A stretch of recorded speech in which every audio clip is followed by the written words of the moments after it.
संजय सिंह जी ग्वालियर से। जय श्री राधे जी राधे राधे महाराज जी। महाराज जी, मनुष्य की आयु निर्धारण में उसके कर्म कितने सहायक होते हैं? तो कर्मों के अनुसार तो पहला हो चुका है। अब अगर कोई महत अपराध बन जाए तो उसकी भी हानि हो जाएगी। साधु अवज्ञा तुरंत भवानी, कर कल्याण अखिल ज्ञानी। जैसे आयु है 80 वर्ष, अब इसके बाद उसने ऐसे महत अपराध कर दिए जो उसके सुकृत नष्ट हो गए हैं। अब उसकी आयु नष्ट होकर के वो फिर अल्प आयु में नष्ट हो जाएगा पक्का। अकाल मृत्यु जिसे कहते हैं, वो अकाल मृत्यु को, उसका अगर कर्म बिगड़ गया तो अब उसकी अकाल मृत्यु है और वो नाम जप करता है, भगवान का चरणामृत पीता है, संतों की सेवा में उपस्थित होता है और तीर्थों पर श्रद्धा करता है, तो अकाल मृत्यु नष्ट हो जाएगी। वो अकाल मृत्यु नहीं मरेगा, उसकी आयु बढ़ जाएगी। जैसे प्रातः काल सूर्य उदय होते हैं, जो सैया में पड़ा होता है उसकी आयु नष्ट होती है, उसकी बुद्धि नष्ट होती है, उसका श्री नष्ट होता है, उसका चिंतन बिगड़ जाएगा, आसुरी प्रवृत्ति जागृत हो जाएगी। आज जो हमारी समाज बिगड़ रही ना, हमारे धर्म शास्त्रों की अवहेलना पूर्वक दिनचर्या है। भैया 11-11 बजे तक लोग सोते हैं, रात्रि के 1-2 बजे तक तो हास विलास परिहास संसारिकता में, मनोरंजन में, और फिर सुबह 11 बजे तक भुवन भास्कर उदय हो रहे हैं।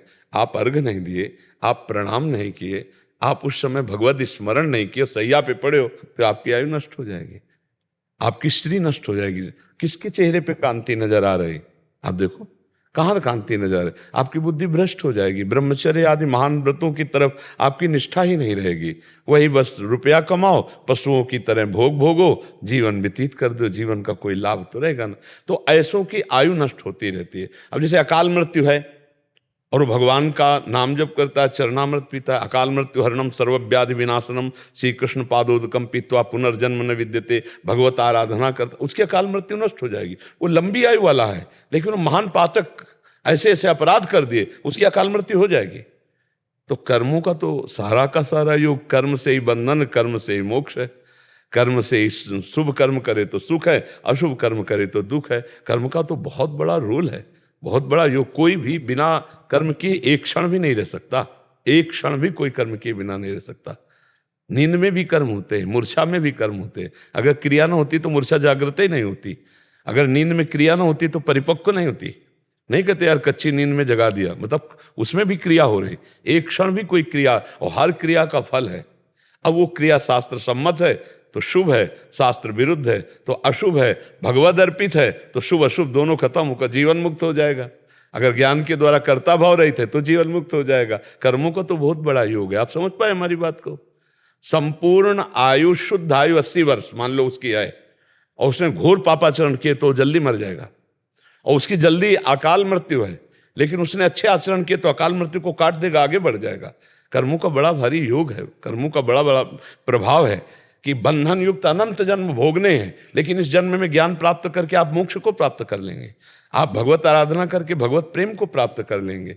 तो कर्म का तो बहुत बड़ा योग है ही, पर कर्म की कला आनी चाहिए, कर्म योग बनना चाहिए। केवल कर्म से बात नहीं बनेगी, कर्म योग बनना चाहिए। जो निष्काम भाव से भगवत प्रीत्यर्थ कर्म किया जाता है, उसमें सामर्थ्य होती है शुभ अशुभ का नाश करके भगवत प्राप्ति कराने की। तो हमें लगता है अच्छे कर्म किए जाएं और भगवत अर्पित कर्म किए जाएं। अगर ज्ञान मार्ग का पथिक है तो दृष्टा भाव साक्षी भाव से रहे, अपने को कर्ता भोक्ता भाव ना देखे, तो सारे कर्म जो है अकर्म हो जाते हैं और वो भगवत प्राप्त महापुरुष हो जाता है। शायद आप हमारी बात को समझ पा रहे हैं। शायद इसलिए कह देते कि आप लोग गृहस्थ में हैं, पता नहीं शास्त्रों का स्वाध्याय कितना है, कितनी पवित्र बुद्धि है, आप कितना इसको समझ, क्योंकि अध्यात्म को समझने के लिए पवित्र बुद्धि चाहिए। जब तक साधन भजन नहीं होता तो बुद्धि पकड़ नहीं पाती, क्योंकि उसको पकड़ने के लिए जो योग्यता चाहिए, पात्र चाहिए, वो है नहीं, तो कैसे समझ में आएगा। तो आप समझ पा रहे हैं जी। विष्णु प्रिया दासी जी। राधे राधे। राधे राधे महाराज जी, आपके चरणों में कोटि कोटि प्रणाम। महाराज जी, श्री जी की असीम कृपा से दासी पर है। अब तो श्री जी ने अपने महल में भी स्थान दे दिया, मगर एक बात की ग्लानि सदैव मन में रहती है कि जिनकी जितनी कृपा श्री जी ने की है, मैं अनुमात्र भी उनके लायक नहीं हूँ। एक ही इच्छा है कि तेल धारावत नाम स्मरण बना रहे। महाराज जी, वैसा नहीं हो पा रहा। महाराज जी, मेरे लिए कोई सजा सुनिश्चित कर दी ताकि नाम विस्मरण ना हो। राधा नाम जपिए, यही सजा है। यही सजा है। मन को बार बार जहाँ जहाँ वस्तु व्यक्ति स्थान से जाए उसको हटाकर अपने लक्ष्य पर लगाया जाए। अभ्यास योग युक्तेन चेतसा नान्यगामिना। हमारा चित्त कहीं और न जाए, अपने लक्ष्य पे स्थिर रहे, इसके लिए अभ्यास योग काम करता है। जहाँ जहाँ मन जाए वहाँ वहाँ प्रभु को देखे, या जहाँ जहाँ मन जाए वहाँ से हटा के अपने लक्ष्य में लगाए। दो ही पद्धतियाँ हैं। और रही कि हम प्रियाजू को क्या दे सकते हैं या प्रियाजू के लायक, देखो दैन्यता की बातें अलग हैं। जब हमारे अंदर देह भाव होता है तो सब कूड़ा करकट ही होता है। काम क्रोध लोभ मोह मद मत्सर, ये सब देहाभिमान रूपी भवन में रहते हैं। और जहाँ ये देहाभिमान रूपी अविद्या भवन ढहा, गुरु कृपा से ज्ञान जब प्रकट होता है तो वही वो हैं। चाहे वही वो कह लो, चाहे मैं ही मैं है, और चाहे तू ही तू है। ये मैं तू मिट जाना चाहिए। साधना से मैं तू मिट जाना चाहिए। तो तू ही तू है या मैं ही मैं है। मैं ही मैं है वेदांत दर्शन, और तू ही तू है भक्ति दर्शन। तो मैं तू का अस्तित्व खत्म हो जाए। सच्चाई से देखो, हमारे अंदर जो है वही परमात्मा ही है, कोई नहीं। हम उसको भूल गए हैं और देह इंद्रियों के विलास को अपना स्वरूप मान लिया है। इसलिए हम कहते हैं बहुत नीच हैं, हम बहुत कामी हैं, हम प्रियालाल के योग्य नहीं। ये कहाँ से बोल रहे हैं? शरीर भाव को लेकर। और जो दैन्य भाव भागवती को अलग स्थिति है। तैल धारावत स्मरण के लिए बहुत विस्तृत विचारधारा करनी पड़ेगी।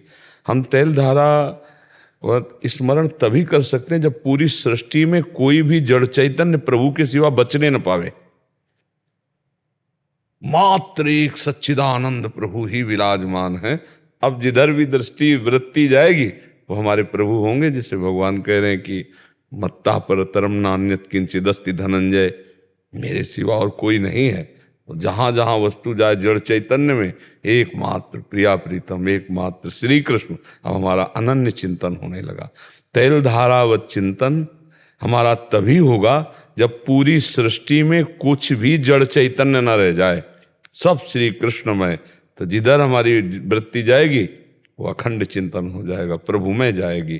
थोड़ा इसके लिए हमें अभ्यास भी करना है और थोड़ा गुरुजनों की आराधना भी। ये गुरु कृपा से होता है, केवल अहम गृह उपासना से नहीं होता, ये कृपा से होता है। जब गुरुजन महापुरुषों का आश्रय लिया जाता है और वो हम पर प्रसन्न हो जाते हैं तो मल विक्षेप आवरण इनका नाश हो जाता है, अखंड स्मृति जागृत हो जाती है। कृपा से होती है। यह गुण साधन ते नहीं होई, तुम्हारी कृपा पाओ कोई कोई। तो इसलिए अगर प्रगट में संतों का सानिध्य न हो तो उनका नाम याद करें। भक्त नामावली संतों की नामावली है, उसका गुणगान करें।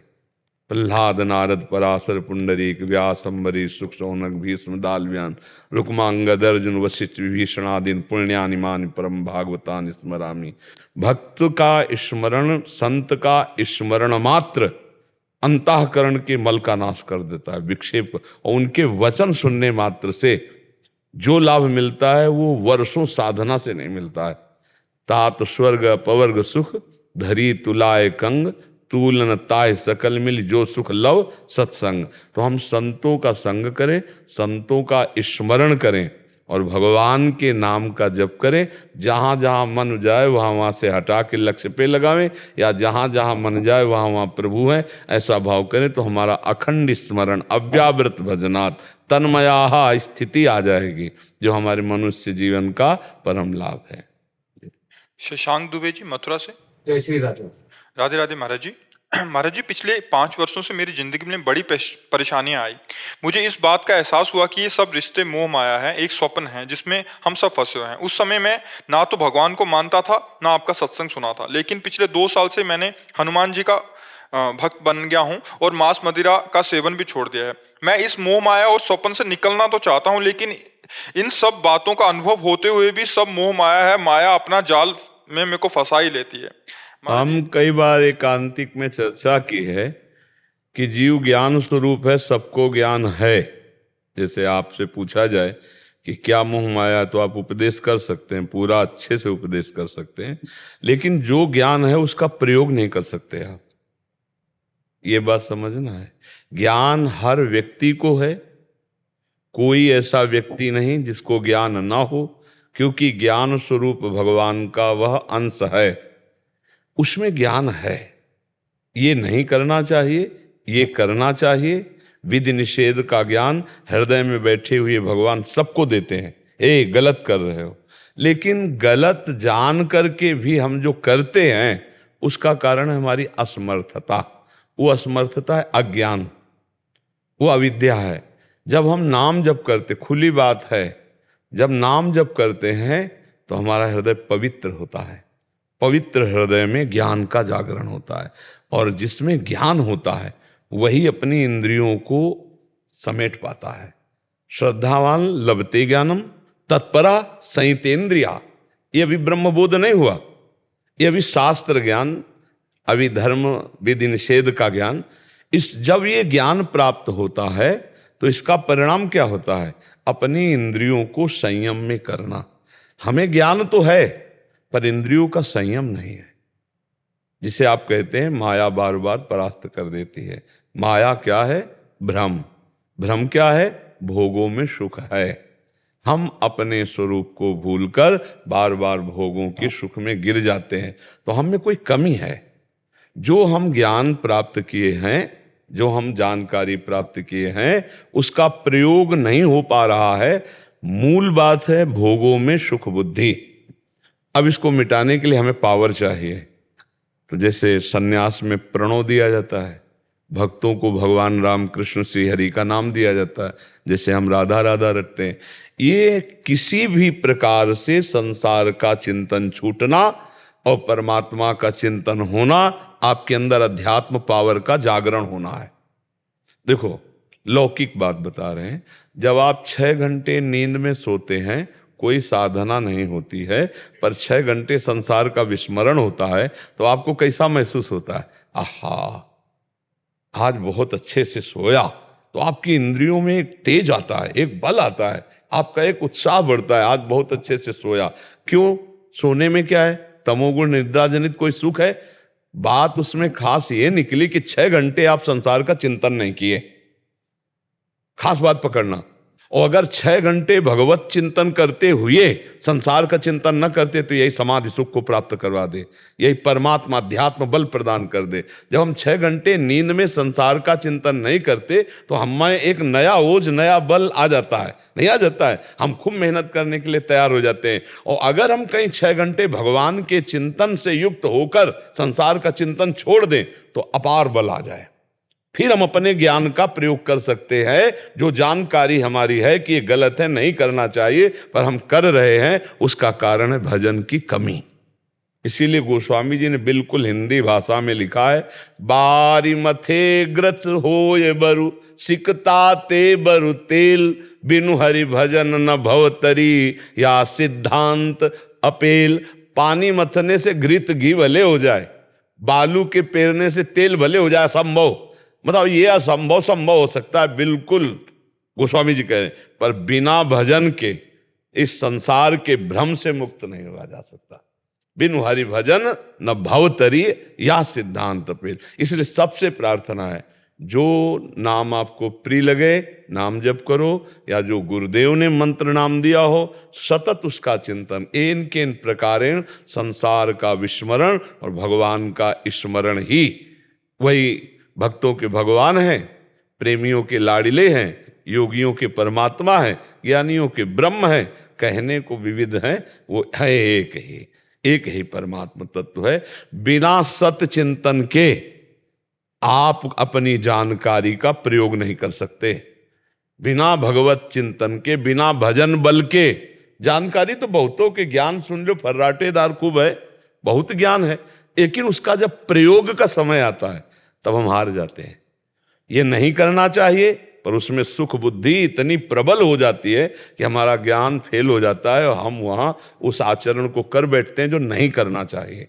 उससे हमारा और अंतःकरण मलिन होता जाता है और फिर आस्तिकता की जगह नास्तिकता आना शुरू हो जाती है, नकारात्मक सोच बढ़ने लगते हैं। इसलिए हमारी प्रार्थना है अपनी जानकारी को सम्यक रूप से प्रयोग में लाने के लिए आप भजन कीजिए, आप नाम जप कीजिए, आपकी दिनचर्या में संतों का सत्संग हो, शास्त्रों का स्वाध्याय हो और खूब नाम जप हो, तो आप देखिएगा आपको ऐसा बल मिलेगा कि आप अपनी जानकारी का प्रयोग कर सकते हैं। इतनी जानकारी है आपको कि जितनी जानकारी आपके पास है उतने का प्रयोग कर लो तो आप मोक्ष प्राप्त कर लोगे।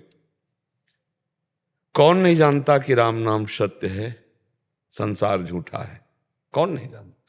जब गांव में कोई पधारता है ना तो गांव के बड़े बुजुर्ग बूढ़े सब आके उसको समझाते हैं, ए भैया रो मत, यहां से सबको जाना है। कितना बढ़िया ज्ञान है। ए भाई भगवान का भजन करो, थोड़े दिन की जिंदगी है। और जब लेके चलते हैं तो सब गाते हैं, राम नाम सत्य है। सत्य क्या है? भगवान का नाम सत्य, संसार झूठा है। तो भैया ये ज्ञान का प्रयोग नहीं वो कर रहे। अगर प्रयोग कर ले तो सब भगवत प्राप्त हो जाए। सबके पास ज्ञान है, पर्याप्त ज्ञान है, पर्याप्त ज्ञान है। अगर उतना प्रयोग कर लो तो आगे का ज्ञान अपने आप आपके अंदर आ जाएगा। पर हम लोग अपने ज्ञान का प्रयोग नहीं कर पाते, भजन की कमी। भजन नशेनी प्रेम की। जितना भजन करोगे उतने आत्म प्रेम जागृत होगा, उतने भगवत प्रेम जागृत। खुली बात है, आज ज्ञान की कमी नहीं है, आज भजन की कमी है। भजन की कमी ना हो हमारे अंदर होना तो हम जो जानते हैं वो हम तत्पर हो जाएं। श्रद्धावान लभते ज्ञानम तत्परा संयतेन्द्रिया। फिर जो ज्ञान प्राप्त होगा वो बोध होगा। ज्ञानम लब्ध्वा पराम शांति मचरेणादिगच। अब फिर उसको क्या कहना, ब्रह्मभूता प्रसन्नात्मा न सोचते न कांक्षते। तो हम जो अपनी जानकारी का प्रयोग नहीं कर पाते तो हम दोषारोपण करते हैं कि माया बड़ी प्रचंड है और वो मुझे भ्रष्ट कर दिया। गलती हमारी कि हमने उसमें सुख बुद्धि किया। जिसमें हमने सुख बुद्धि किया उसको हम कह देते हैं माया बड़ी प्रचंड है और मैं मारा गया। नहीं तो ऐसा नहीं है। जैसे आज तक कभी शराब में श्रद्धा नहीं है, कभी कोई चर्चा नहीं है पीने की, रखने की, देखने की, सूंघने की, कोई चर्चा नहीं। मांस में श्रद्धा नहीं, कोई चर्चा नहीं। लेकिन वैसे ही बराबर उसी लाइन का पाप है व्यभिचार, उसी लाइन का पाप है। एक पंक्ति में जैसे रखा हुआ महापाप है मदिरापान, द्वित कीड़ा, मांसभक्षण, हिंसा, वैसे ही परिस्त्री गमन। क्या इसको भी इसी कोट से देखा जाता है? नहीं। अब देख लीजिए, जिसको हम दोष वृत्ति से देखे तो छोड़ दिए, जैसे भाई बोले छोड़ दिए, इसको दोष वृत्ति से कहां देखा जाता है? इसको सुख बुद्धि से देखा जाता है। ये पापाचरण चलता रहता है और भजन भी चलता रहता है। तो चलनी में गैया दुहै और दोष दयु को दे, हरिगुर कहो न माने अपनो ही फल ले। भला गाय चलनी में दुहो तो दूध पीने को मिलेगा क्या? अब करो बेविचार, गंदे आचरण करो, कह दो भजन कर रहे हैं हमको आत्मानंद का अनुभव नहीं हुआ। ऐसे ऐसे लोग मिलते हैं कि 20 साल हो गए हमको भजन करते हुए, कुछ लाभ नहीं। हम कह रहे हैं 20 दिन में लाभ तुम्हें झलकने लगेगा। थोड़ा पात्र तो सही करो, आप अपने छिद्रों को तो बंद करो। छिद्र बंद नहीं करोगे तो 20 जन्म में भी कुछ हाथ नहीं ले पाओगे। जितना भरते जा रहे उतना निकलता जा रहा, फायदा क्या हुआ? हम अपने ज्ञान का सही प्रयोग नहीं कर पा रहे। उसका कारण है गुरुचरणों की आराधना करो, गुरु प्रदत्त नाम मंत्र को जपो, बिना किसी सदगुरुदेव का आश्रय लिए। ये प्रचंड भ्रम जो है, माया क्या है? शरीर में मैं भाव करवा देना और इंद्रियजन्य भोगों में सुख भाव करा देना, इसी का नाम माया है, और कोई माया नहीं है। हमारा भ्रम ही माया है। और माया का अर्थ ही होता है जो नहीं है। माँ माने नहीं, या माने जो नहीं है, उसी का नाम माया है। और यही बड़ा जोर का भ्रम हो गया है।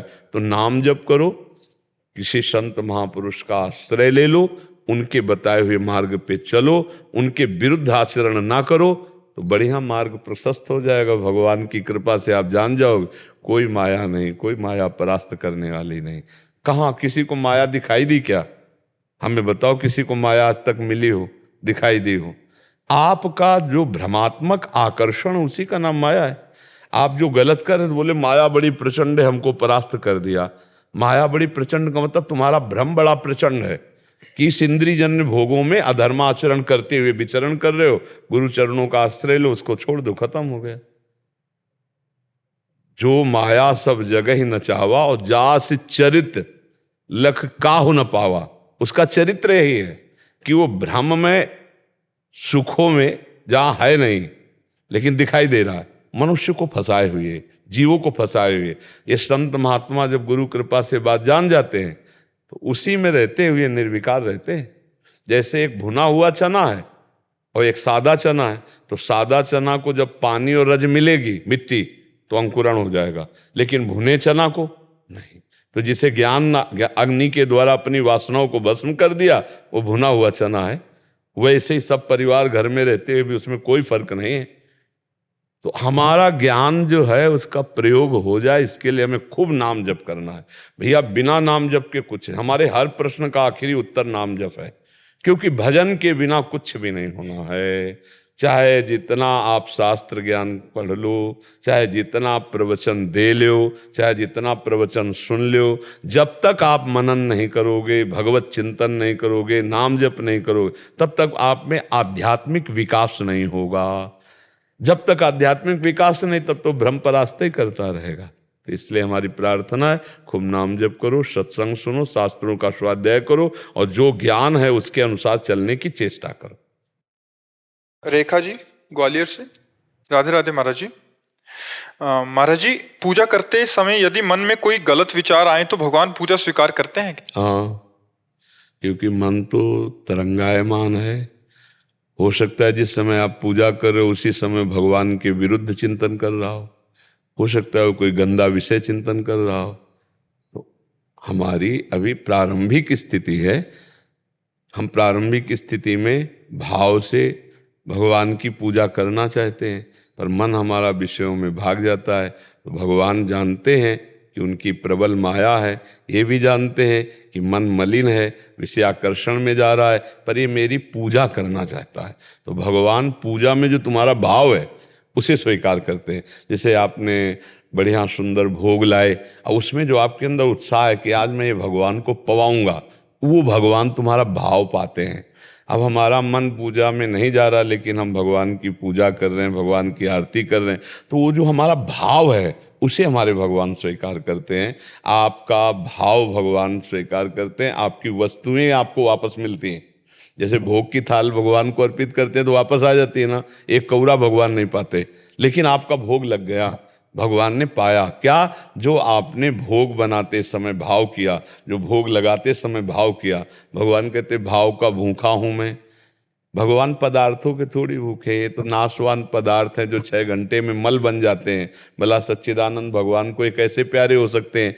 पर अगर एक पत्ता भी तुलसी का भाव से दो तो भगवान उसे भी स्वीकार करते हैं। एक चुल्लू जल भी भाव से दो, भगवान स्वीकार करते हैं। तो जब हम पूजा करने के लिए चलते हैं तो उस समय जो हमारा भाव होता है कि प्रभु को स्नान कराना है, प्रभु को ऐसे पवाना है, अब हमारा मन नहीं लग रहा, मन हमारा चंचल है, उससे कोई तात्पर्य नहीं है। धीरे धीरे धीरे देखो, एक बार में मन हमारा प्रभु में नहीं लगता। जब हम रोज पूजा करने लगेंगे तो मन लगने लगेगा। उसकी पहचान है, जैसे आप सुबह 5 से 6 बजे तक पूजा करते हैं, अब उस 5 से 6 बजे के बीच में आपसे कोई आके बात करने लगे तो आपको बुरा लगेगा। हे यार, 1 घंटा तो मैं पूजा करता हूँ, उसी में आकर तुम विघ्न डाल रहे हो। मतलब कहीं ना कहीं पूजा में मन लगने लगा है। अब वो थोड़ा लगेगा, फिर चंचलता भागेगा, फिर लगेगा, फिर भागेगा। एक दिन ऐसा आएगा कि वो एकाग्रता पूर्वक लगने लगेगा, वो अभ्यास से धीरे धीरे आ जाएगा। भगवान भाव देखते हैं, अगर ऐसे देखें तो माला हाथ में चल रहा है, जवान पे नाम चल रहा है, मन संसार में घूम रहा है। तभी गोस्वामी जी ने कह दिया कि भाव कुभाव अनख आलसहु नाम जपत मंगल दिशि दसो। तो ऐसे ही अगर हमारा अभी भाव पूरा नहीं बन पा रहा, एकाग्रता नहीं है, तो भी हम पूजा छोड़े ना, पूजा करें। भगवान एक दिन हमारे मन को लगा देंगे, भगवान एक दिन हमारे जो पूजा की भावना है उसको परिपक्व कर देंगे। लगा रहे, करत करत अभ्यास के जड़मत होत सुजान, रस्सी आवत जात ही सिल पर होत निशान। अगर अभ्यास बराबर किया जाए तो जैसे बड़ा पत्थर रखा होता है सिल, और उससे पानी खींचा जाता था कुएं में, तो उस रस्सी में निशान पड़ जाता था। तो बार बार हम पूजा करेंगे तो हमारे मन में संस्कार बन जाएंगे पूजा के, और वो भागना बंद कर देंगे। जो गलत संस्कार वो नष्ट हो जाएंगे और एकाग्रता होने लगेगी। हमें उबना नहीं है, पूजा बराबर चलानी है, और उस पूजा का फल निश्चित मिलेगा। जो मन लगने पर मिलता है वो बिना मन लगने पर भी मिलेगा, क्योंकि भगवान जान रहे हैं, सर्वज्ञ हैं, ये मेरे लिए बैठा है, ये मेरे लिए पूजा कर रहा है, ये मेरे लिए भाव कर रहा है। तो भगवान भाव को देखते हैं, क्रियाओं को नहीं देखते हैं। इसलिए ज़्यादा उसमें नास्तिकता वाला भाव ना आ जाए, नकारात्मक भाव ना आ जाए कि हमारा मन तो लगता नहीं तो पूजा हमारी बेकार हुई। ऐसे लोगों से प्रश्न भी ना करें जो समझ में नहीं परिपक्व हुए हैं। एक एक चेष्टा का फल मिलेगा, मन लगे या न लगे। देखो भगवान सत्य है, जैसे आग है, उसे आप मन लगा के छुओ तो जलोगे, बेमन छुओ तो जलोगे, कोई छुआ दे तो जलोगे। क्यों? उसमें दायिका शक्ति है। ऐसे भगवान सर्वशक्तिमान है। भाव बने तो बढ़िया, ना बने, अरे उनको जहर पिलाने जा रही, पूजा करने नहीं जा रही, जहर पिलाने जा रही। तो उसकी जानते हो क्या गति हुई फल मिलने की बात? जो यशोदा मैया को गति हुई वो पूतना की गति हुई, जो भगवान को मारने जा रहे जहर पिलाने। फिर आप तो कुछ न कुछ भगवान को मिश्री है, दूध है, रोटी सब्जी, कुछ न कुछ तो भोग लगाती है। वो जहर पिलाने गई, उसके भाव थे क्या? तो उसको भगवान की प्राप्ति हुई। ऐसे तो हमारे कृपालु भगवान है, हम पानी पिला रहे, हम दूध पिला रहे, हम भोग लगा रहे, हमारी पूजा भगवान स्वीकार नहीं करेंगे, हमको भगवान की प्राप्ति नहीं होगी। पक्का होगी। कैसी बात, समझ रहे ना किसका प्रश्न था? हाँ समझ रहे ना आप जी। अवधेश तिवारी जी मिर्जापुर से। राधा वल्लभ श्री हरिवंश महाराज जी, दंडवत प्रणाम। महाराज जी, आपके जितने भी शरणागत शिष्य हैं, आपके सत्संग एवं एकांतिक से उन्हें भली भांति परिचय है कि अपने माता पिता से कैसा व्यवहार करना चाहिए। महाराज जी, मेरा प्रश्न यह है कि ऐसी संतान से उनके माता पिता का व्यवहार कैसा होना चाहिए? इस पर नहीं ध्यान देते हम, केवल अपने कर्तव्य का ध्यान देते हैं। उन दूसरों के कर्तव्य का ध्यान देने वाला पतित हो जाता है। कि जैसे हम अपने माता पिता के साथ ऐसा कर्तव्य करते हैं, लेकिन वो हमारे साथ कर्तव्य जैसा करना चाहिए वैसा नहीं करते, तो धीरे धीरे हम अपने कर्तव्य से च्युत हो जाएंगे। भाई क्या सेवा करनी, हम तो लाख सेवा करते हैं। 4 लोग आते हैं, उनके पास बैठकर हमारी निंदा करते हैं, वो हमारी अवहेलना करते हैं, रात दिन उनका क्या कर्तव्य है? ये नहीं। जो अपने धर्म पर चलने वाला है वो सिर्फ अपने कर्तव्य को देखता है। सामने वाला कर्तव्य क्या करता है ये नहीं देखता, सामने वाला का क्या कर्तव्य ये नहीं देखता, अपने कर्तव्य को। जैसे पिता हमें गाली दे रहे हो, तो अब हमें देखना है कि इस समय मेरा क्या कर्तव्य है, क्योंकि मेरे पिता हैं। हर समय अपने कर्तव्य को यदि हम देखेंगे तो हम कभी फेल नहीं होंगे, और जब हम दूसरे के कर्तव्य को देखेंगे तो अपने कर्तव्य से हम च्युत हो जाएंगे। इस बात को समझ रहे हो ना? हम दूसरे के कर्तव्य देखने का अधिकार नहीं रखते, हम अपने कर्तव्य को देखते हैं। जब दूसरा हमारे साथ बहुत विपरीत होता है तब उस समय हम देखते हैं कि इस समय हमारा क्या कर्तव्य होना चाहिए। हम हर समय अपने कर्तव्य को देखते हैं। जैसे कि भाई हम पति हैं, हम तो अपने कर्तव्य कमा के लाते हैं, ऐसा करते हैं, लेकिन पत्नी का हमारे प्रति क्या कर्तव्य होना चाहिए? आप अपने कर्तव्य से च्युत हो जाएंगे। अब आपको क्रोध आ जाएगा, अब आप मार पिटाई करेंगे, आपसे विग्रह हो जाएगा, आप लड़ाई झगड़ा हो जाएगा। हम मेहनत करके लाते हैं, बच्चों का पत्नी का पोषण करते हैं अपने कर्तव्य से। अब अगर वो हमसे प्रतिकूल चलती है तो इस समय हमारा क्या कर्तव्य है? वो हर समय अपने कर्तव्य को और जो अपने कर्तव्य को संभालता है वो भगवान का कृपा पात्र जन हो जाता है। और भगवान का कृपा पात्र कभी दुखी नहीं हो सकता, वो आनंदित रहता है। हमारी शिक्षा प्रत्येक व्यक्ति को अपने कर्तव्य के पालन करने। यदि आप पिता हैं तो हम आपको कर्तव्य की बात, अगर आप पुत्र हैं तो अपने कर्तव्य की बात, हम सामने वाले के कर्तव्य की बात को नहीं। सामने वाला यदि हमसे प्रश्न करे कि हमारा कर्तव्य क्या है तो हम उसको बता सकते हैं, नहीं तुम अपना जो करो सो करो, हम अपने कर्तव्य का पालन आपके प्रति करेंगे। ये हमारा अध्यात्म की शिक्षा है। हम दूसरों के कर्तव्यों को नहीं देखते। जो दूसरों के कर्तव्यों को देखता है वो अपने कर्तव्य से भ्रष्ट हो जाता है। फिर अपना कर्तव्य निर्वाह नहीं हो पाएगा। हम अपने कर्तव्य के बल से दूसरों को सुख पहुंचाएंगे, दूसरे क्या करते हैं उसको हम सहेंगे अपने कर्तव्य का निर्वाह करते हुए। हमारी बात को समझ पा रहे हो? अगर हम दूसरे के कर्तव्य में जाएंगे तो अपने कर्तव्य से च्युत हो जाएंगे। यार हम इतना कमा के लाते हैं, पत्नी को जैसा व्यवहार करना चाहिए उसका क्या कर्तव्य, उसको भगवान मानना चाहिए मेरे लिए। मैं माता पिता की इतना सेवा करता हूँ, छोटे वाले भाई को बहुत प्यार करते हैं, हमारी निंदा करते हैं, हमारे प्रतिकूल चलते हैं, तो उनका भी तो कोई कर्तव्य बनता है। गए अब आप पिता के सामने जो भगवत भाव करके कि मेरा पिता साक्षात भगवान है, पिता माता, और मेरा जो कर्तव्य होना चाहिए वो फिर निर्वाह नहीं कर सकते। मातृदेवो भव पितृदेवो भव, फिर आप अपने कर्तव्य का इसलिए सब में भगवत भाव ला करके हर परिस्थिति में हमको अपने कर्तव्य को देखना है। अगर ये बात समझ में आ रही हो तो विजय प्राप्त कर लोगे संसार पर, नहीं तो टूट जाओगे, नहीं टूट जाओगे। मैं इतना करता हूँ, कोई भी मेरा साथ नहीं देता, कोई अपने कर्तव्य का पालन नहीं कर रहा, मैं सबके लिए कर रहा हूँ और कोई मेरे लिए नहीं, फिर टूट जाओगे। नहीं, टूटना नहीं, हमें अपने धर्म की रक्षा करनी, कोई नहीं।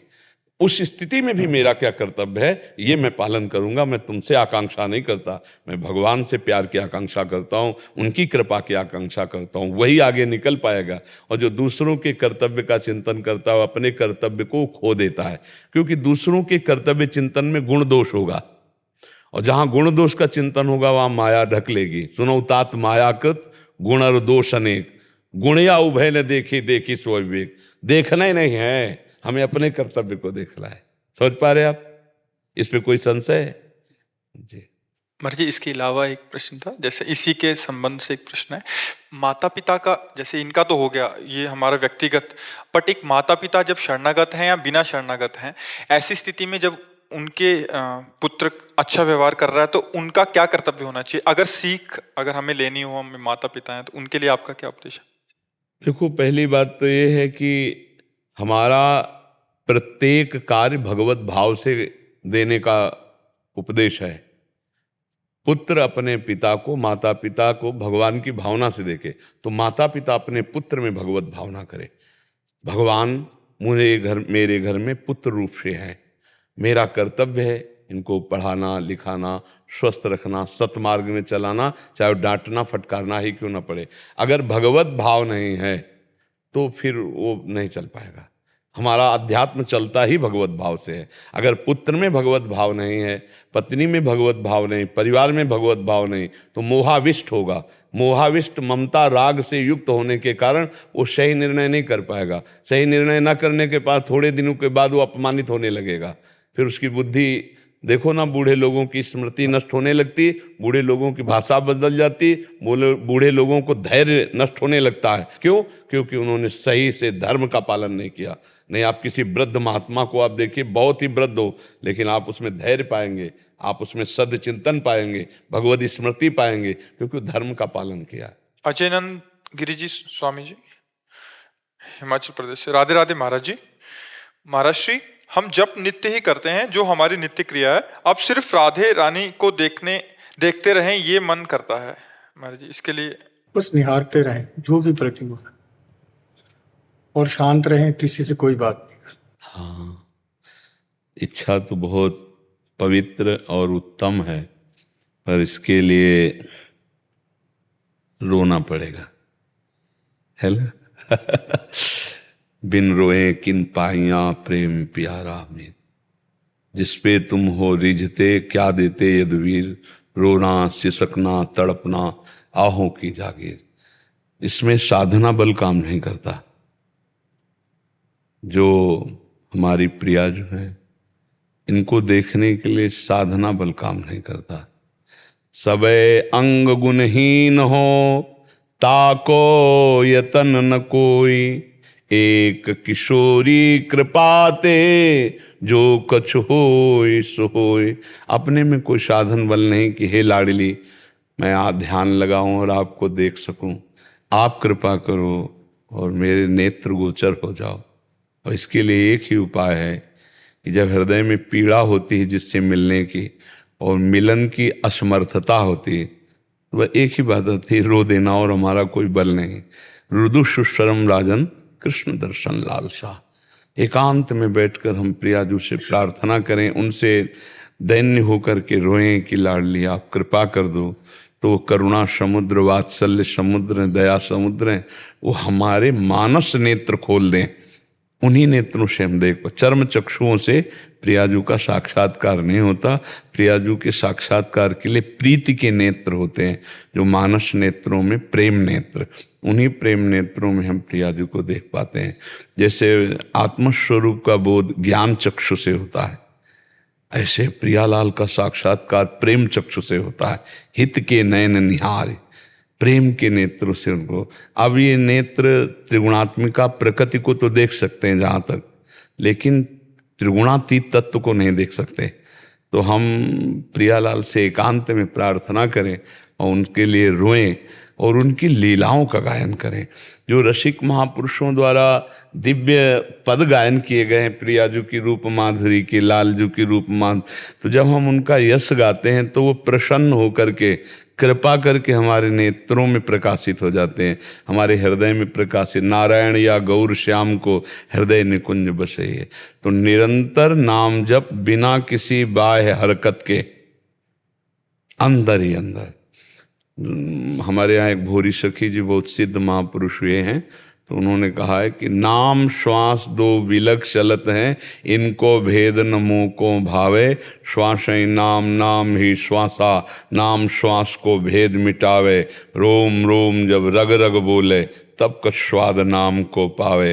बोले राधा राधा राधा राधा, एक श्वास में ऊपर गई तो राधा राधा राधा, नीचे गई राधा राधा राधा, मंत्राकार नामाकार वृत्ति। फिर इसी नाम में प्रियाजू प्रकाशित हो जाएंगे, इसी नाम में रोना आने लगेगा। ये सब एकांतिक विषय है। और आप तो महात्मा हैं, आपके लिए तो समय ही समय है।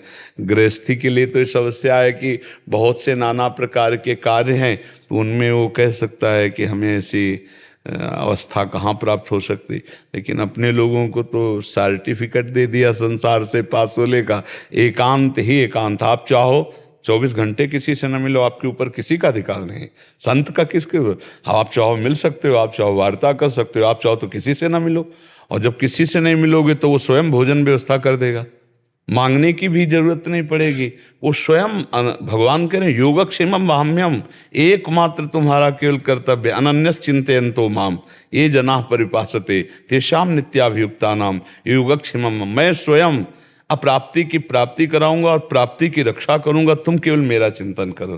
तो जितना बन सके नाम जप कीजिए और प्यारी जी से प्रार्थना कीजिए, वो कृपालु हैं, वही कृपा करके दर्शन दे देंगी।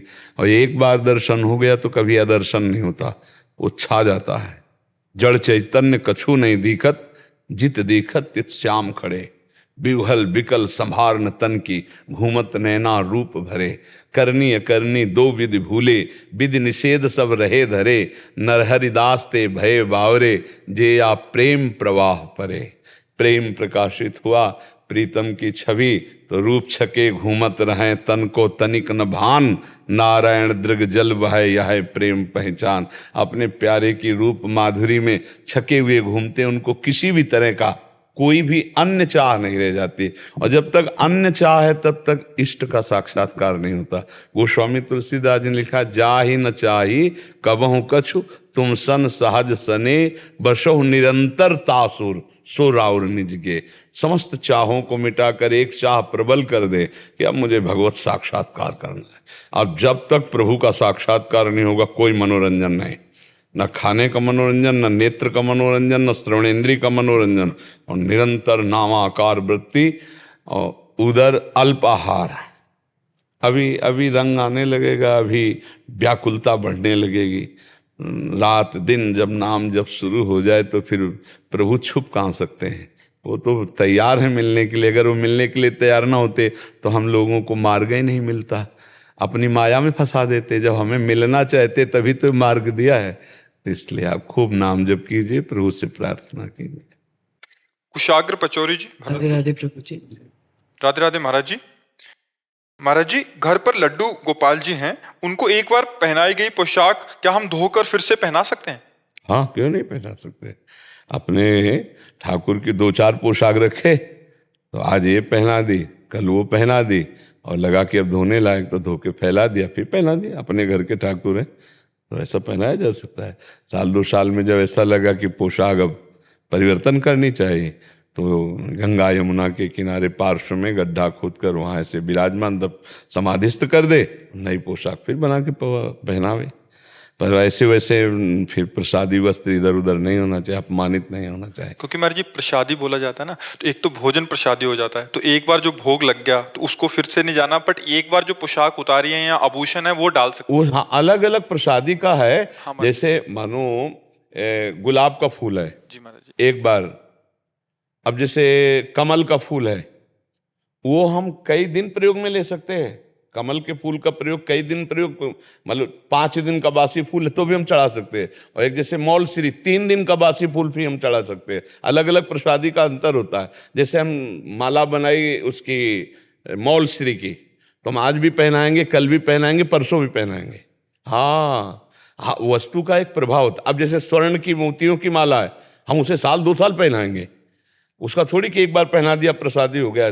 मुकुट है, कुंडल है, ये हम वर्षों धारण करवाएंगे।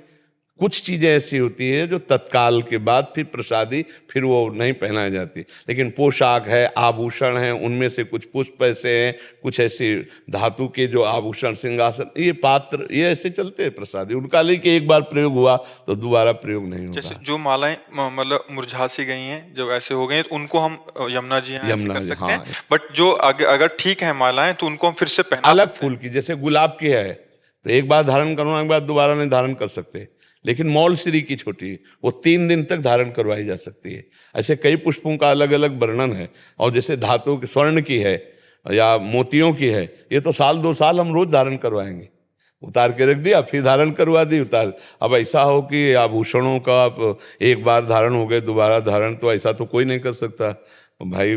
बहुते सोने का खजाना हो तो बात अलग है, तो ऐसा कौन हो जाता है। नहीं महाराज जी, इस पे बहुत संशय था, कभी प्रकट में इसका उत्तर। पोशाक भी हाँ, पोशाक, आभूषण, मोतियों की माला, ये सब चीज, मुकुट, बाजूबंद, ये जैसे। अब जैसे हम कलियों के बनाए पुष्पों के, तो वो एक बार है। अच्छा, ठीक। वो एक बार है। जो धातुओं के हैं वो हम वर्षों उनको धारण करवाएंगे। सर्फ साबुन से धो सकते हैं महाराज जी पोशाकों को, सर्फ लगा के, साबुन लगा के? हाँ, बिल्कुल नॉर्मल, अपने घर के ठाकुर हैं। जल रहेगा उसको, मतलब नाली में जाएगा तो वो प्रसाद नहीं, ऐसा करते हैं कि पहले हम ऐसे एक बार पानी से निकालते हैं और वो पानी किसी लता की उसमें गमले में डाल देते हैं और फिर हम उनको धो देते हैं। तो पहला जो श्रीअंग से स्पर्श किया वो तो हम लता में डाल दिया, अब दोबारा साफ करके हम फिर उसे फैला देते हैं, ऐसे कर देते हैं।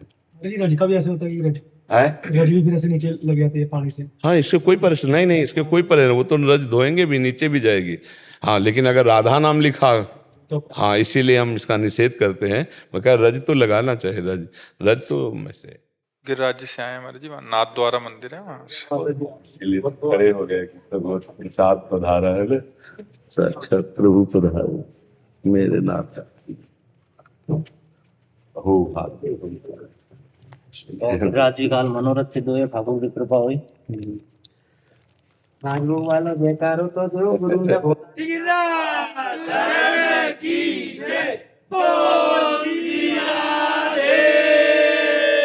पूजड़ी के लोटा की भूख भूख प्यारे, श्री कृष्ण कन्हैया लाल की जय, श्री गोवर्धन नाथ की जय, श्री अम्बे महारानी की जय, श्री वल्लभाधीश की जय, बलिहारन बलिहार जय सरकार, सीधी सहाय करेंगे रे गोवर्धन नाथ।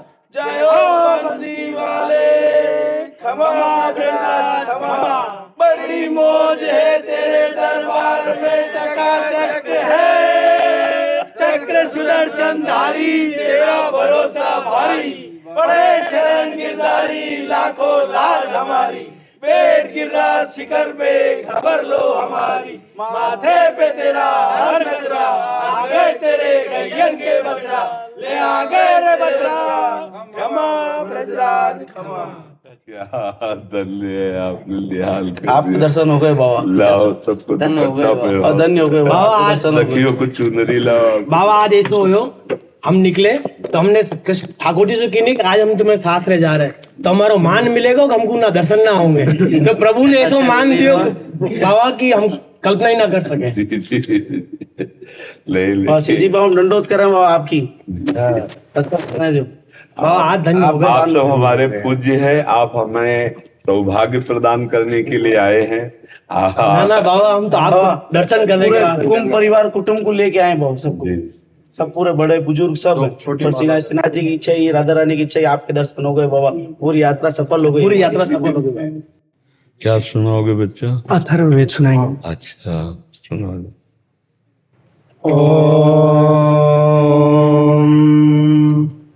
विद्मा सरस्या पितरं पर्जन्यं भूरिदायसं विद्मो स्वस्य मातरं पृथिवीं भूरिवर्पसं ज्याके परिणो नमास्मानं तन्वं गृधि वीडुर्वरीयोरातीरपद्वेषांस्याकृधि वृक्षं यद्गावः परिषस्वजाना अनुस्फुरं शर्मर्चन्त्रिभुं शरूमस्मद्यावयदिद्युमिन्द्र यथाद्याञ्च पृथिवीं चान्तस्तिष्ठति तेजानम् एवारोगं चास्रावं चान्तस्तिष्ठति मुञ्जयित आपो इष्ठामायो भुवस्ताना ऊर्जे ददातना महेरणाय चक्षसे यो वस्सिवतामोरसस्तस्य भाजयते हनाः उषतीरिव मातराः तस्मारङ्गमामवो यस्य क्षयाय जिन्वथ आपो जनयथा च नः ईशानां वार्याणां क्षयन्ति सर्षणीनाम् अपोयाचामि भेषजम् सन्नो देवीरविष्टाय आपो भवन्तु पीतये संयोरविस्रावन्तु नः अप्सु मे सोमो अब्रवीदन्तर्विश्वानि भेषजा अग्निं च विश्वसम्भुवम् आपः प्रणीत भेषजं वरूथन्तन्वे मम ज्योक्ष सूर्यं दृशे सन्न आपो धन्वन्यासमु सन्वनूप्याः सन्न खनित्रिमापस्समुयाः कुम्भ आभृता शिवानः सन्तु वार्षिकीः। ओम। बहुत सुंदर। अभी हमारी भारतीय संस्कृति को आप जैसे नवयुवक ब्रह्मकुल में प्रकट हुए उसको सुरक्षित रख रहे हैं और आगे बढ़ाइए खूब प्रवीणता पूर्वक। हाँ, वेद भगवान का वांग्मय स्वरूप है, अपौरुषेय है, मतलब किसी के पौरुष से नहीं प्रकट हुआ, किसी ने लिखा नहीं है, ये स्वयं प्रकट है। भगवान व्यास देव जी ने इसका विभाग किया है, लेकिन ये स्वयं प्रकट भगवान का वेद साक्षात वांग्मय स्वरूप है। मतलब वेद का उच्चारण करना मतलब श्री भगवान की उपस्थिति, वांग में भगवान वेद स्वरूप में विराजमान है। तो जैसे आप गान कर रहे हो तो साक्षात श्री भगवान विराजमान है। जी रुद्र सूक्त सुनाना है यजुर्वेद का। हाँ, यजुर्वेद का आप सुनाओ। तिलक इनको दुपट्टा ला के दे। हरि ओम नमस्ते रुद्रमन्यव उतोत इखवे नमः भाव्यामुदते नमः जाते रुद्रशिवा तनूरघोरा पापकाशिनी तयानस्तन्वा सन्दमया गिरिसन्ता विचाकशी जामिखुङ्गिरिसन्तास्ते विवर्गस्तवे शिवाङ्गिरित्रता कुरुमा हि गुंसे पुरुखञ्ज जगत शिवेन वचसा त्वा गिरिशाच्चा वदामसि यथा नः सर्वमि जगदयक्ष्मगुं सोमना असत् अधिवोचदधिवक्ता प्रथमो देव्यो विगका अयुश्च सर्वाञ्जं भयन् सर्वाश्च जातु धान्यो धराची परासु वा असौजस्ताम्रो अरुण उत वृ सुमङ्गलः जे